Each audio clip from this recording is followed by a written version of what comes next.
Good evening सबाई केमन आछो आशा करी सबाई भालो आछो। तो आमराओ खूब भालो आछि। तो आज के जाबो एकटू पुजोर शपिंग करते। तो आमादेर बाड़ीते विपदनाशिनी पुजो हय प्रत्येक बछरई। तो आज के जाबो। तो आज के एकटा छुटी नियेछि पुजोर शपिंग करबो बोले। तो माके एकटा शाड़ी पराबो भाबछिलाम। तो आज के सेटार जन्यई जाওয়া হচ্ছে। तो देखी किरकम शाड़ी पाई। तो खूब आशा करी जाচ্ছি একটা ভালো শাড়ি আনবো বলে। তো দেখি কতটা ভালো লাগে।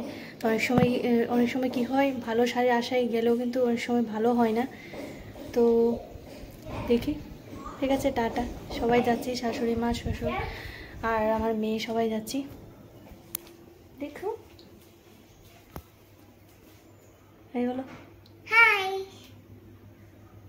হলো আমরা আগরতলা যাচ্ছি। আমরা আগরতলা গেছি টাউনে। হ্যাঁ। তো সকালে ঘুম থেকে উঠে স্নান টান করে পুজো টুজো দিয়ে তারপর মেয়েকে নিয়ে স্কুলের জন্য রওনা হয়েছিলাম। আর এমনিতে তো আমি স্কুলের টাইমে বাড়িতে থাকি না। তো ওর বেশিরভাগ পাপাই স্কুলে নিয়ে যায়। তো আজকে খুব বায়না করেছিল যে আমাকে স্কুলে নিয়ে যাও। তুমি তো সব বাচ্চারাই মায়ের সাথে যেতে একটু কমফোর্টেবল ফিল করে আর মায়েদের সাথে গেলে একটু ভালো লাগে। তো আজকে ভাবছিলাম মেয়েকে নিয়ে একটু স্কুলে যাবই যাব। তো চলে গিয়েছিলাম। মেয়ের মনটাও ভালো লাগছিল না কারণ আজকে খুব গরম ছিল। তো ও বলছিল যে হেঁটে হেঁটে আমার সাথে স্কুলে যাবে। তো গিয়েছিলাম। তো মেয়েকে বাড়িতে চলে এসেছে। তো বাড়িতে চলে আসার পর ওকে খাইয়ে টাইয়ে তারপর আস্তে আস্তে রেডি হয়ে গেলাম। তো ওর আবার আন্টির বাড়ি ছিল, আন্টির বাড়ি সেরে টেরে তারপরেই আমরা গিয়েছিলাম বিকেলে, কারণ খুব রোদ। তো সবাই রেডি হয়ে আমরা বেরিয়ে পড়লাম আগরতলায় যাবো বলে। তো দেখি কীরকম শাড়ি পাই আর শাড়ি কিনবো ভেবেই বেরিয়েছিলাম। তো সব কটা কেনা হয় না যতটা প্ল্যান করে যায়, কারণ কিছু জিনিস দেখার পরপরই কিন্তু একদম সন্ধ্যা হয়ে যায় আর রাত্র হয়ে যায়। কী করে যে 8টা-9টা বেজে যায় তা আমরা বুঝতেই পারি না। কিন্তু তো সবাই মিলে রাগ হয়ে গেলাম। তা সবাই একসাথে সবসময় যাওয়া পড়ে না, কিন্তু একসাথে গেলে কিন্তু খুবই ভালো লাগে। আর আমি আমার শাশুড়ি মা শ্বশুরমশাইয়ের সাথে গেলে কিন্তু একটু বেশি কমফোর্টেবল ফিল করি, তাদের সাথে ভালো লাগে। তো আমি ভাবি যে ওরা জিনিসটা একটু ভালো বুঝবে, শাড়িটাও ততটা আমি ভালো বুঝি না। তো ওদের সাথে গেলে মনে হয় একটু ভালোই পাবো। তো এই আশাই যাই। তো ওই দিন আম্বাবুচিরও প্রোগ্রাম চলছিল ওইখানে। তো লক্ষ্মীনারায়ণ বাড়ির সামনে খুব বড় একটা মেলা হয়েছিল। তো মেলাটা এখনও পর্যন্ত আছে। তো ওই মেলাটা পার করে আমাদের যেতে যেতে মোটামুটি অনেকটা টাইম লেগেছিল। আর ওই দিন টাউনে খুব ভিড় ছিল। তো ভিড় থাকলেও ব্যাপার না। তো আমরা সবাই মিলে আমার মেয়েকে ম্যানেজ করে নিয়েছিলাম ওই দিন, কারণ ওকে একা ম্যানেজ করা খুবই কষ্টকর হয়ে থাকে। কারণ সবসময় ফ্রিডমভাবে হাঁটতে চায়, তো হাত ধরতে চায় না। তো এই কারণে একটু প্রবলেম হয়ে যায়। তো একা আসলে আমি কোনো সময় ওকে নিয়ে আসি না, একা একা সবার সাথে বেরোলেই নিয়ে আসি বা ওর বাবার সাথে আসলে তারপরে নিয়ে আসি। কারণ আমার খুব ভয় লাগে, রাস্তাঘাটে প্রচুর গাড়ি ঘোড়া থাকে। তো এই কারণে আমার খুবই ভয় লাগে। তো এই করে করে শাড়ির দোকানেও চলে আসলাম। তো এই দোকান থেকে আমরা মোটামুটি অনেক শপিংই করে থাকি।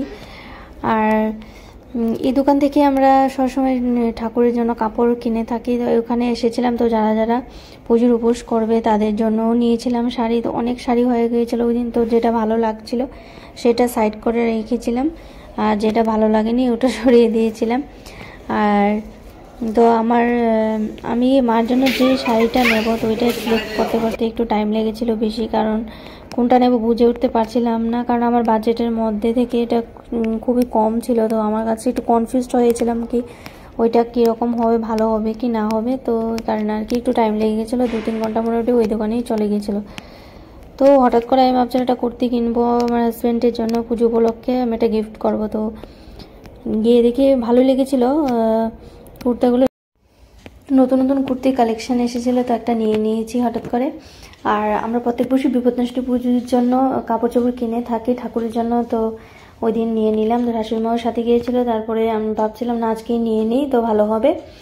আর আমি ততটা বুঝিও না কাপড় টাপড় সম্বন্ধে, একটু কমই আমি বুঝি। কারণ আমি সবসময় বেশিরভাগই আমার ড্রেস বই পরা হয়, শাড়ি খুব কমই পরা হয়। তো এই কারণে আমি একা শাড়ি কিনতেও পারি না। তো মেয়ের জন্য এসেছিলাম, মেয়েকে নিয়ে বিশেষ করে ওকে গিফট কিনে দেবো বলে আজকে। আর ওর জন্য চুড়ি কিছু দেখেছিলাম, তো পছন্দ হয়নি কিছু, ব্রেসলেটই পছন্দ হয়েছিল একটা, তো ওইটাই নিয়েছে। ততটাও ভালো লাগেনি, তারপরেও নিতে হবে, কোনো অপশন নেই এখানে আগরতলাতে। তো এরকমই অপশন না থাকলেও ওর জন্য নূপুর নিয়েছি। তো নূপুর কালেকশন ওখানে কিন্তু খুব ভালোই ছিল। তো এই জন্য নূপুরই নিয়েছি এবার। তো আজকের মতো টাটা বাই বাই সবাইকে। সবাই ভালো থাকবে, সুস্থ থাকবে। আর আমার ভিডিওটা যদি ভালো লাগে তাহলে প্লিজ একটা লাইক করে দেবে। টাটা বাই বাই সবাইকে। আর সবাই যদি এখানে ভালো লাগে রূপোর জিনিস তাহলে নিয়ে যেতে পারো রাধাকৃষ্ণ জুয়েলারি থেকে নিয়ে।